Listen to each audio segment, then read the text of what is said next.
Hello everyone, welcome to my channel Be Easy with Nisha. Today topic is बुद्धि का मूल्यांकन। दूसरे topic में हम जानेंगे कि कौन कौन से यहाँ पे टेस्ट बनाए गए हैं जिनसे हम बुद्धि को मेजर कर सकते हैं। फिर उसके बाद मतलब क्या यहाँ पे फॉर्मूला दिया गया है, किसने फॉर्मूला दिया है, क्या यहाँ पे मतलब एक कैटेगरी यहाँ पे क्या एरिया बनाया गया है, मतलब तो इस टाइप से हम सारे देखेंगे क्या क्या यहाँ पे टेस्ट बनाए गए हैं। ये मैं आपको एक बार थोड़ा सा दिखा रही हूँ कि आज हम इस वीडियो में क्या क्या पढ़ेंगे। तो ये देखिए, ये वाला हमारा इसमें लास्ट टॉपिक होगा। तो अब हम इसको स्टार्ट करते हैं, जिसमें कि हमारा सबसे पहले हम इससे पहले वाली वीडियो में हम जान चुके हैं कि बुद्धि क्या होती है, बुद्धि के कौन कौन से प्रकार होते हैं, और बुद्धि का इस वाली वीडियो में देखेंगे कि बुद्धि को हम किस तरीके से हम बुद्धि को माप सकते हैं। डेट मीन्स कि आज हम करेंगे इंटेलिजेंस का मूल्यांकन। तो सबसे पहले यहाँ पे कुछ इंपॉर्टेंट पॉइंट्स हैं जो कि इससे रिलेटेड है। तो उसमें फर्स्ट क्या है हमारा कि 1885 में सबसे पहले बुद्धि शब्द का प्रयोग इंग्लैंड के फ्रांसीसी गाल्टन के द्वारा किया गया था।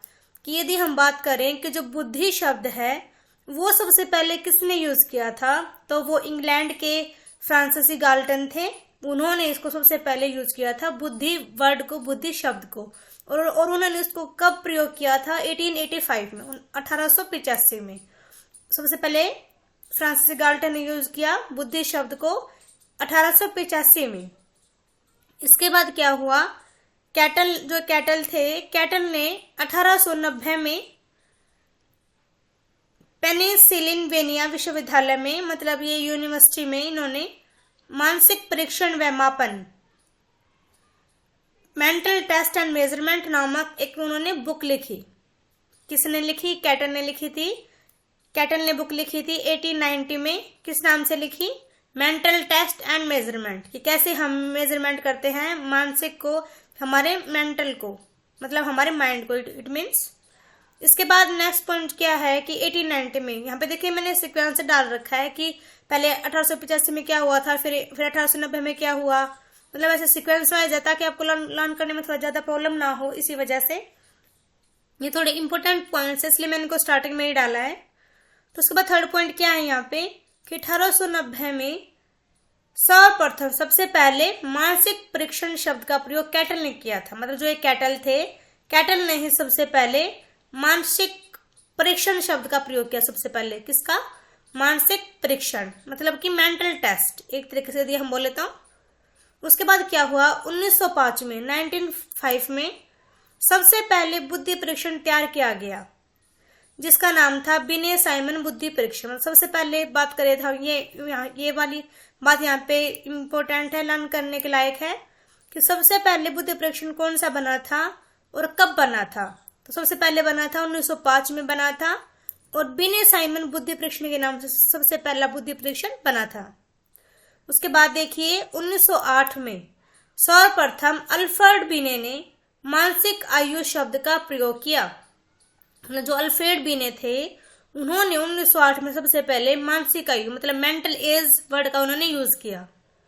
उसके बाद क्या होता है, 1912 में, 1912 में सर्वप्रथम स्टर्न व कुहलमान के द्वारा बुद्धि लब्धि का सूत्र दिया गया। तो सबसे पहले किसने दिया था, मतलब यहाँ पे फॉर्मूला किसने दिया बुद्धि लब्धि चेक करने का?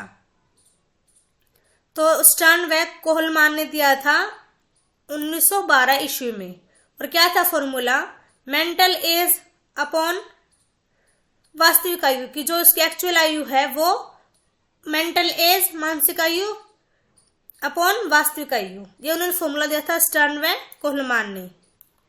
उसके बाद क्या हुआ, 1912 में ही आईक्यू, बुद्धि लब्धि का प्रयोग पहली बार विलियम स्टर्न ने 1912 में किया था। मतलब बुद्धि लब्धि जो शब्द होता है, जो आईक्यू जो वर्ड होता है, उसको सबसे पहले विलियम स्टर्न ने 1912 में प्रयोग किया था, इस वाले शब्द का, आईक्यू वर्ड का, विलियम स्टर्न ने 1912 में। उसके बाद देखिए 1916 में क्या हुआ, टर्मन के द्वारा बुद्धि लब्धि का संशोधित सूत्र दिया गया। मतलब उन्होंने पहले क्या दिया था कि मानसिक आयु बटे वास्तविक आयु दिया था। किसने? स्टर्न व कोहलमान के द्वारा बट 1916 में टर्मन ने क्या किया कि जो मानसिक आयु अपॉन वास्तविक आयु थी उन्होंने यहाँ पे इसमें चेंज किया। उन्होंने यहाँ पे इनटू में 100 और कर दिया था। मतलब उन्होंने यहाँ पे एक नया फॉर्मूला दे दिया था, ये मतलब उसको मॉडिफाइड करके उन्होंने यहाँ पे इसको ऐसे कर दिया था इस वाले फॉर्मूले को, टर्मन ने 1916 में। इसके बाद देखिए टर्मन ने यहाँ पे आईक्यू का यहाँ पे एक एग्जाम्पल दे रखा है कि किस प्रकार से मतलब हम इसको कैटेगराइज करेंगे। मतलब ये यहाँ पे आईक्यू लेवल है और ये यहाँ पे वर्ग है कि जिसकी बुद्धि लब्धि 71 से कम है वो जड़ बुद्धि कहलाएगा, इडियट्स। जिसके 71 से 80 के बीच में है वो अल्प बुद्धि मतलब कि डल। जिसकी 81 से 90 के बीच में है वो मंद बुद्धि मतलब फीबल माइंडेड। जिसकी 91 से 110 के बीच में है वो सामान्य बुद्धि, इट मीन्स की एवरेज। जिसकी 111 से 120 के बीच में है मतलब कि तीव्र बुद्धि, अबोव एवरेज। जिसकी 121 से 130 के बीच में बुद्धि लब्धि है, जिसकी भी मतलब कि प्रखर बुद्धि का है वो सुपीरियर है। जिसके 130 से अधिक है मतलब वो है प्रतिभाशाली, जीनियस। मतलब ये यहाँ पे कैटेगराइज कर रखा है उन्होंने यहाँ पे आईक्यू लेवल के अकॉर्डिंग, और उनको यहाँ पे कैटेगराइज कर रखा है। ये है टर्मन के अनुसार ये सारणी। यहाँ से स्टार्ट होता है हमारा बुद्धि परीक्षण के प्रकार, कि यहाँ पे बुद्धि परीक्षण कौन कौन से होते हैं अब हम इसके बारे में जानेंगे।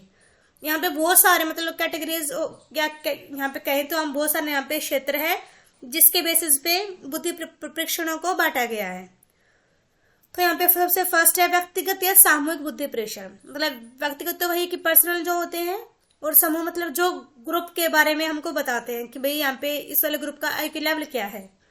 इसमें सेकंड है, यहाँ पर 3 पार्ट है इसके। तो फर्स्ट तो ये हो गया व्यक्तिगत व समूह बुद्धि परीक्षण। सेकंड शाब्दिक और अशाब्दिक परीक्षण, वर्बल और नॉन वर्बल। थर्ड है संस्कृति निष्पक्ष और संस्कृति अभिन्नत परीक्षण। तो यहाँ पे 3 टाइप के परीक्षण बताए गए हैं। तो अब हम इनको एक करके अच्छे से पढ़ेंगे। सबसे पहले हमारा है व्यक्तिगत और समूह बुद्धि परीक्षण। ये व्यक्तिगत बुद्धि परीक्षण वह है जो एक बार में एक व्यक्ति को दिया जाता है। मतलब एक टाइम में सिर्फ हम 1 पर्सन पे ही हम इस वाले टेस्ट को हम यहाँ पे अप्लाई करेंगे। मतलब हम यहाँ पे सिर्फ एक ही पर्सन का यहाँ पे हम मेंटल मतलब यहाँ पे हम उसका मेजरमेंट करेंगे।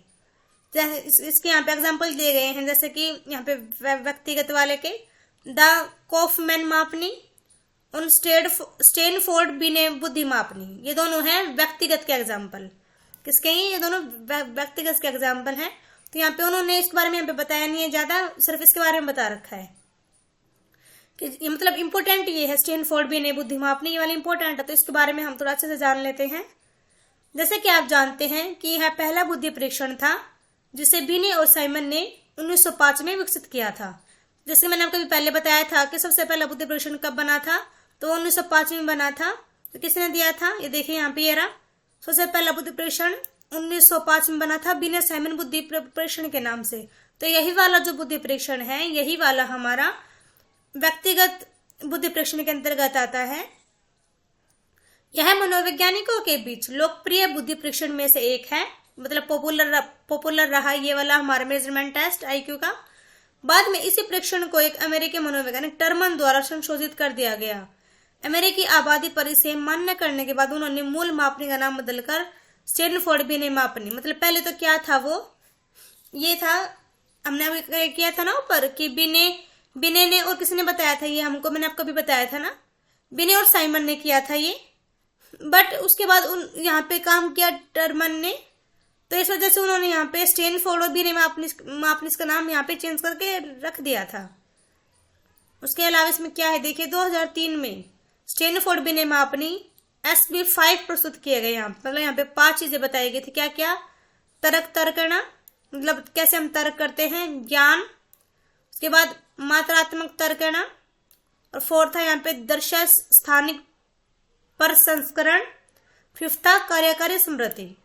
ये वाला टेस्ट होता है, जो ये वाला टेस्ट है हमारा, जो ये सामूहिक व्यक्तिगत वाला जो पर्सनल बुद्धिमाप परीक्षण है, इसका प्रयोग 2 साल से 85 साल के व्यक्ति के लिए किया जा सकता है। मतलब ये यहाँ के एज ग्रुप के लिए बता रखा है कि ये किसके लिए यूज किया जाएगा।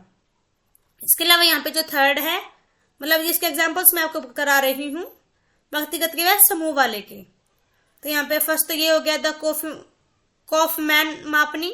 स्टैनफोर्ड बिने बुद्धि मापनी, और थर्ड हम अभी करेंगे वेसलर बुद्धि मापनी। जो वेसलर मापनी का विकास डॉक्टर डेविड वेसलर द्वारा किया गया था। उन्होंने 3 मापनियां विकसित की, वयस्कों के लिए, स्कूली बच्चों के लिए और शिशु विद्यालय में बच्चों के लिए। उन तीनों परीक्षणों में शाब्दिक के साथ अशाब्दिक उप परीक्षण भी शामिल हैं, और जो बुद्धि और संज्ञानात्मक क्षमताओं को माप सकते हैं, मतलब जो हमारी इंटेलिजेंस को मापेंगे। यहाँ पे उन्होंने 1939 में अपना पहला परीक्षण विकसित किया था। मतलब इन्होंने अपना पहला परीक्षण कब बनाया? 1939 में बनाया। वे फोर्थ है समूह बुद्धि परीक्षण। जो हमारा था ये समूह बुद्धि परीक्षण। तो ये क्या होते हैं? एक समूह परीक्षण वह है जिसे एक ही समय में एक से अधिक लोगों पर प्रयोग किया जाता है। कई बुद्धि परीक्षण हैं जिन्हें संप्रेषण के रूप में माना जाता है, जैसे कि बहुआयामी अभिक्षमता बैटरी, संज्ञानात्मक क्षमता परीक्षण, संस्कृति मुक्त बुद्धि परीक्षण, रेवेन का प्रोग्रेसिव मैट्रिसेस। ये भी एक टेस्ट है जो कि सामूहिक बुद्धि परीक्षण के रूप में आता है हम सबके सामने। इसके अलावा हम यहाँ पे स्टार्ट करते हैं हमारा दूसरा जो पार्ट था, शाब्दिक और अशाब्दिक परीक्षण। तो इसमें फर्स्ट हमारा शाब्दिक, जिसमें हम वर्ड्स का यूज करेंगे अपनी प्रॉब्लम को सोल्व करने के लिए। जैसे शाब्दिक बुद्धि भाषा आधारित तर्क का प्रयोग करके समस्याओं का उपयोग और हल करने की क्षमता है। मतलब कि हम वर्ड्स का यूज करेंगे और देन हम अपनी प्रॉब्लम को सोल्व करेंगे। शाब्दिक परीक्षणों वे हैं जिनमें सफल प्रदर्शन करने के लिए भाषा के प्रयोग की आवश्यकता होती है। मतलब इसमें हमको लैंग्वेज की नीड होती है अपने प्रॉब्लम को सोल्व करने के लिए। और अशाब्दिक बुद्धि परीक्षण कौन से होते हैं? जिनमें हम वर्ड्स का यूज नहीं करते हैं। बुद्धि का एक अशाब्दिक परीक्षण दर्शा जानकारी का विश्लेषण करने और शब्द का उपयोग किए बिना समस्या को हल करने की क्षमता को मापता है। मतलब बिना हम वर्ड्स का यूज करें हम प्रॉब्लम को सोल्व कर देते हैं, तो वही ये परीक्षण होते हैं। अशाब्दिक परीक्षणों को प्रदर्शन परीक्षण के रूप में भी जाना जाता है, क्योंकि उन्हें आमतौर पर कुछ पैटर्नों के निर्माण की आवश्यकता होती है, जैसे ब्लॉक डिजाइन परीक्षण, घन संरचना परीक्षण, रेवेन का प्रोग्रेसिव मैट्रिसेस। मतलब ये हमारे अशाब्दिक के एग्जाम्पल्स। जो हमारा थर्ड है वो है हमारा संस्कृति निष्पक्ष और संस्कृति अभिन्नत परीक्षण। तो जो हमारा फर्स्ट है यहाँ पे संस्कृति मुक्ति परीक्षण। ये क्या है देखते हैं हम इसको अभी। मनोवैज्ञानिक अलग अलग संस्कृतियों से संबंधित व्यक्तियों के मूल्यांकन के लिए ऐसे परीक्षणों की बात करते हैं जो किसी भी सांस्कृतिक पूर्वाग्रह से मुक्त हों। कुछ प्रसिद्ध संस्कृति मुक्त परीक्षण है, जैसे कि the cultural fair test, Raven का प्रोग्रेसिव मैट्रिसेस, ड्रा-ए-मैन टेस्ट। ये यहाँ पे एग्जाम्पल है संस्कृति मुक्ति परीक्षण के। मतलब यहाँ पे जो हम ये यहाँ पे संस्कृति की बात करेंगे और जो कि मतलब जो पुरानी जो बातें हैं, जो पूर्वाग्रह है, जो उनसे मुक्त हों, ऐसे यहाँ पे परीक्षण है। इसमें जो सेकंड पार्ट है वो है संस्कृति अभिन्नत परीक्षण। कुछ मनोवैज्ञानिकों ने संस्कृति निष्पक्ष बुद्धि परीक्षण का विकास उन्हें अशाब्दिक बनाकर किया है। मतलब कि उन्होंने ये यहाँ पे बनाए गए, तो मतलब उनको यहाँ पे अशाब्दिक रूप में यूज किया गया। हालांकि यह महसूस किया गया कि पूरी तरह से अशाब्दिक बनाने के बाद भी इन परीक्षणों ने संस्कृति के प्रभाव को पूरी तरह से समाप्त नहीं किया था। मतलब कि यहाँ पे कुछ रह गया था, प्रभाव रह गया, यहाँ पे इफेक्ट रह गया था कल्चर का इन वाले टेस्ट पे। तो इसी कारण से इन परीक्षणों के लिए संस्कृति मुक्त के स्थान पर संस्कृति निष्पक्ष शब्द का प्रयोग किया गया था, इसलिए इनको कहते हैं संस्कृति निष्पक्ष परीक्षण। तो ये हमारा टॉपिक यहाँ पे हो जाता है। आई होप कि आपको समझ में आ गया हो। इजी टॉपिक था, ज्यादा मुश्किल नहीं है। मैंने यहाँ पे इन शॉर्ट में लिखा है आप सबके लिए, ताकि आपको इजीली समझ में आ जाए टॉपिक ही क्या है। एक बार हम इसको जल्दी से रिकैप कर लेते हैं। सबसे पहले यहाँ पे बुद्धि शब्द का प्रयोग सबसे पहले फ्रांसिस गाल्टन ने किया था, जो कि इंग्लैंड के थे, और कब किया था? 1885 में किया था। उसके बाद क्या हुआ? कैटल ने 1890 में अपनी एक बुक लिखी थी, मेंटल टेस्ट एंड मेजरमेंट। उन्होंने इस बुक लिखी और इसी बुक में उन्होंने 1890 में यहाँ पे सबसे पहले मानसिक परीक्षण शब्द का, मतलब मेंटल टेस्ट का वर्ड का उन्होंने यहाँ पे यूज किया था कैटल ने। उसके बाद क्या होता है? 1905 में सबसे पहला बुद्धि परीक्षण यहाँ पे बनाया गया था, जिसको बिने साइमन बुद्धि परीक्षण के नाम से जाना जाता है।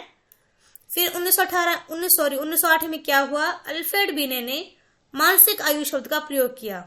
सबसे पहले अल्फ्रेड बिने ने यूज किया था यहाँ पे मेंटल एज का वर्ड का यहाँ पे यूज किया था। उसके बाद क्या हुआ? 1912 में क्या हुआ? सबसे पहले स्टर्न व कुहलमान के द्वारा आईक्यू का यहाँ पे फॉर्मूला दिया गया था। कि मानसिक आयु अपॉन में वास्तविक आयु, क्रॉनिकल आयु मतलब क्रॉनिकल एज और मेंटल एज।